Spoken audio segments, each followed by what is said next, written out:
جماعه هل المطلوب ان الشباب ما يجيه اموال؟ هل المطلوب يعني حتى من الموت لا اخلو من الحسد؟ يعني انا استغرب يعني. ومن يحسدنا؟ يحسدنا الانديه اللي عندها عقود استراتيجيه، ويحسدنا الانديه واعلام وجماهير الانديه اللي شبعانه فلوس وشغاله هدر في الاموال.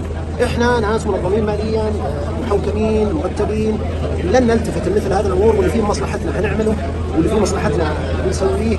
يعني اللي يمنعوا عشقه او يمنعوا 200 ريال ولا اقل ولا اكثر انه ما يجي يشجع فريق ولا يجي.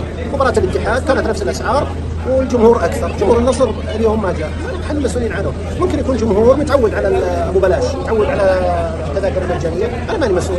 نادي الشباب ليس جمعيه خيريه يوزع، ونادي الشباب يحكم تصرفات مجلس ادارته واستراتيجياته وتعظيم الاسس التجاريه لدينا وتعظيم المدخولات التجاريه هي الاهم عندنا.